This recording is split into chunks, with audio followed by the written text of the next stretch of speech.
rise up to defend the Christian faith wherever there is an onslaught against the faith. How many of us can confess Christ if you have the opportunity to do so for the United Nations?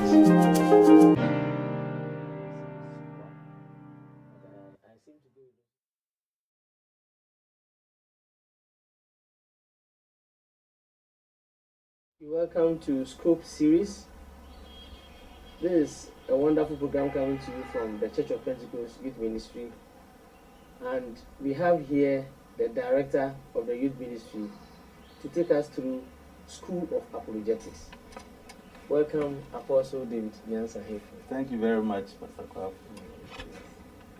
Director, we've been hearing SCOAP. It's everywhere. Can you educate us when we say SCOAP? What does it mean? All right, thank you very much. The term SCOAP is the acronym for School of Apologetics, which is a cardinal vision point of the youth ministry of the Church of Pentecost.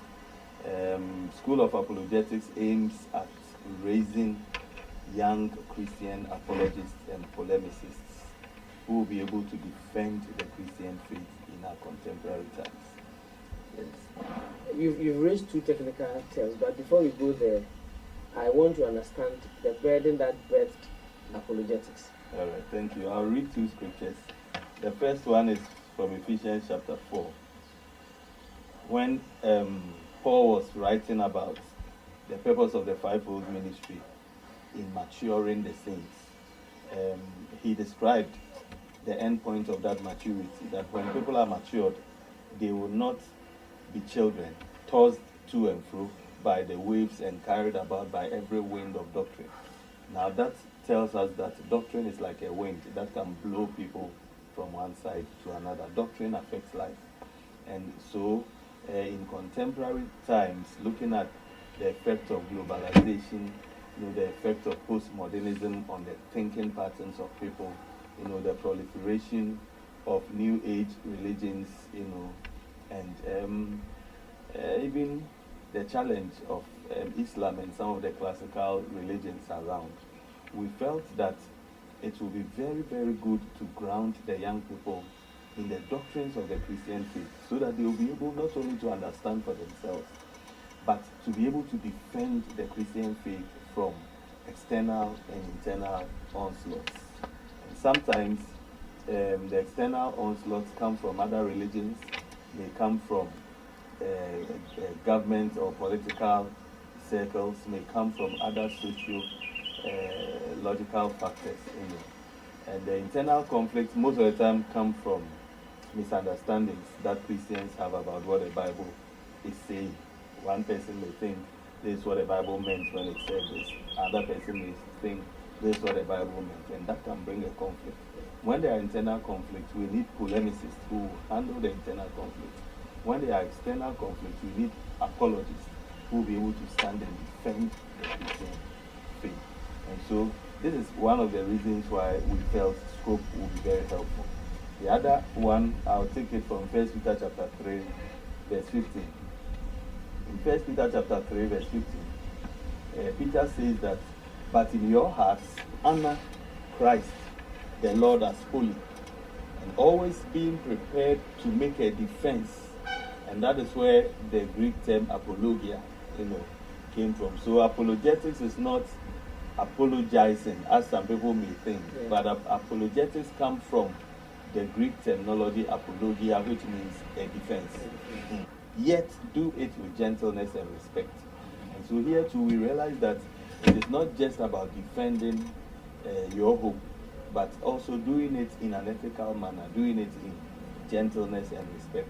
So we felt that in a generation like this, we needed a school that would train young people in a way to defend the Christian faith without offending other people. Because after all, our aim is to win all for Christ. And so no offense to anyone. And that is why the School of Apologetics was set up. So with the apologists, they defend from outside, external onslaught. Yes. And then the internal ones are the polemicists. Exactly. All right. How is the school structure? Is it like our secondary schools and GHS we attend? We have to stop schooling. Okay, thank you. School of Apologetics is supposed to run a 2-year period. Yeah. And within the 2 years, we meet them for 2 or 3 times, depending on the course structure for that batch. Yeah. And normally it is fixed during the vacations, the long vacations of especially the tertiary schools. It's a residential school. We camp the students for a number of days so that they can go through lectures, have opportunity to interact with faculty, and also write some exams. They do a lot of practical work in terms of thinking through apologetic issues, discussing how to respond to some thematic issues of concern. There is a committee that handles the school, which is chaired by your very self, Pastor Ije Kwafo. When we started, it was Apostle Samuel Gapeto who was the leader of the School of Apologetics. After him, Apostle Christian Chekoi also took up, and then when he also left, you, Pastor Ije Kwafo, and your team are doing a wonderful job. And so there is the committee that handles the school. But then we bring lecturers from different fields, from theology, from law, from, the political arena, from people who are scholars in interfaith issues, communicators and things like that, so that they will be able to give the best to our students. So essentially, when students break from the intensive class, they have a long vacation within which there is a follow-up. We have a very active WhatsApp platform. Each of the batches that have come have their own WhatsApp platforms where there's a lot of continuing discussion and continuing education. So far we have done 3 batches, 2012 to 2014, 2014 to 2016, and so we've done 3 of the batches, 2016, 2018 batch. But from 2018, we decided to bring all the trained apologists back to school for what we call the top-up or continuing education. So essentially, that is the structure we have worked with. That's very good. Reading about Origin, one of the great apologists, authors or writers were making reference to his teacher. That's Clement. So it means your teacher defines who you are. What is the academic qualification of those who handle the school and their experience in apologetics or Christian life? Yeah, thank you very much. Just to add to what you have said, my professor at Fuller Seminary, Professor Amos Young, made a statement that it is not where you study, but who you study with. Where you study. Yes, so we try to bring people who are experts in their fields. The school tries to incorporate theology, contemporary religions, contemporary social issues, communication, legal issues, and many other things that will let a young Christian come out as an ethical person in his or her interactions. So we look at people who are, for example, if we are looking for a lawyer, we will look for someone who knows, what it is, to engage in interfaith issues, from a legal perspective.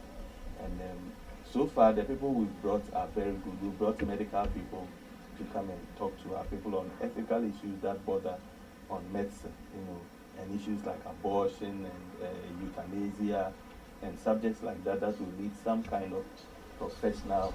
As for the theologians, we've had a cream of theologians coming from the Pentecost University College, Pentecost Theological Seminary, and elsewhere. And I think so far our students have enjoyed our lectures. Before we bring the first series to an end, I want to find out any success stories to share. We have trained close to 400 students, which for me is very phenomenal. But the effect of just one trained apologist on society, looking at in today's techno-wired world where, through technology, you can stand in your corner and have a local effect, where you stand do something in your locality and then it's global. I think that the impact can be phenomenal, potentially phenomenal. So the numbers are good for me. I have met a number of young ministers in the Church of Pentecost who have been students of the School of Apologetics. And they tell me that, look, it was during the School of Apologetics that I got interested in theology and in working for the Lord. And for me, that is a big plus. Many of them excelled when they attended the ministerial interviews. By God's grace, I'm a member of the National Ministerial Interview. And so those who have been students of the School of Apologetics, when they have come to meet us, I have observed how confident they have been and how they have been able to articulate theological issues that even some people in the Bible school may struggle with. And so for that I can say that even the Church of Pentecost has benefited, in churning out young men and women who have offered themselves for the full-time ministry. And then also we can say that some of them have been able to respond to apologetic issues, phenomenally. On various social media platforms, especially Facebook. You see it when issues come up and people are talking about apologetic issues that they are confident about. You see how they are able to respond ethically, and then they are able to solve. Looking forward, I don't think I am fully satisfied with the output, and that is why we are doing the topper. We want to bring them to the level where they are more confident, they are more empowered, to use the word of God and the things we have taught them, to make publications, through social media, make publications, through the internet, to the ends of the world, and then also to respond, to live TV and radio programs, all over the world, wherever discussions are going on and there's opportunity for phoning. I want to see my students calling in and making apologetic inputs, yes. And then when issues pass by, on social media, I don't want them to keep quiet. I want them to respond with all the tools that we have given them. And so I think that there's more that can be done. Finally, what is this last block having for them with respect to making them better? Because you indicated you are not too much satisfied. Though they are excellent, their teacher is also more excellent, so you want them to attain a certain height. So what package do you have for this last block which can make them better? Since we are working this together, I want us to discuss what we have put together for them. It is not only from the directory, but what your committee has also graciously put together. And so maybe I will start with what I see is going to happen, in the last school of the top-up series. I see that we are going to give them more opportunity for practical engagements. We are going to sit and watch them defend, very, very thorny, apologetic issues, and then we give them very attractive prizes. And we want to galvanize what has been achieved by putting them in regional groups, make sure that they are able to meet, for example, at regional or area level, and respond together. Be a voice together that can respond to some issues that come up within their geographical locations. We want to help them to network among themselves better. And more than that, to inspire them to believe what they have. I think that what we are doing with them is to enlist, to train, to inspire, and to deploy. Okay.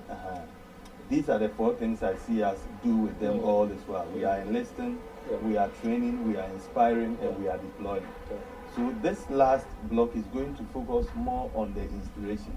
We are going to inspire them to believe what they have, so that they will be able to be more auspicious, come up more confident and be able to defend issues come up all the time. And so essentially that is what I see. One thing I see is the regional blocks we have created. They've been so active, sometimes I marvel. If you look at the level of engagement going on in the regional blocks, the interest, the seriousness. Every region was given a question to handle. I'm just looking at one of the questions to read. And they are questions myself, as a pastor, I see them to be very complex. But the way they've been able to manage the questions within a month, the apologetic response they've given to those questions, it's mind blowing. I have the question for Ashanti region. Okay. A first year university student of one of the assemblies in your district, who was a local youth leader, has stopped coming to church at the end of the first semester. When approached, he pulled out the document below, claiming he has now discovered the truth. And this is what the document claims: the most detestable wickedness, the most horrible cruelties, and the greatest miseries that have afflicted the human race have had their origin in this thing called revelation, or revealed religion, Judaism, Christianity, and the others. It is so long, so let me read the last one. It has been the most dishonorable belief against the character of the divinity, God the most destructive to morality and the peace and the happiness of man, that ever was propagated since man began to exist. And it goes on and goes on, and it calls Christians madmen, calls the church mad. And after reading through this lengthy discourse, in fact, you get stuck in your faith. By the way they were able to dissect, pull out the religious background the person is coming to draw that conclusion, pointing out the mistakes they identify in the discourse, in his thinking pattern, and then propose what is a real truth. I'm a pastor, but I marvel, and I realize they have really been trained. So I think this last block is going to be wonderful. Yes. And I want to say this to all our church leaders, church elders, pastors, apostles, that there's a lot these young men are engaging with. If you give them the platform, they'll be a blessing to your congregations. And when issues come up and it's creating problems among the young people, call for those who have attended the School of Apologetics, if you are a pastor, and use them. I mean, and when there's an issue of concern, doctrinal, that has the potential of stirring up, confusion and disbelief, especially among the youth, engage those who have been members of the School of Apologetics. Give them a platform first with you and let them exhibit what they have learned. Probably you will find them as very good communicators who can help you solve some of the issues that you are dealing with. And I pray that as we go forward, the capacity of the members of this school will grow in ever-increasing intensity. So, Director, maybe in just a sentence, what is your hope for SCOAP in the future? I just hope that SCOAP will fulfill its purpose, raising potent, effective, efficient apologists, polemicists, young people who know why they believe what they believe and who will use the Bible as their standard. Viewers, thanks for watching us. I'm Ivan Jacob, the Registrar for School of Apologetics, and we just heard from the Director of the Youth Ministry of the Church of Pentecost, Apostle David Nyansa Ephraim. Keep watching because we come your way with the next series of SCOAP. God bless you.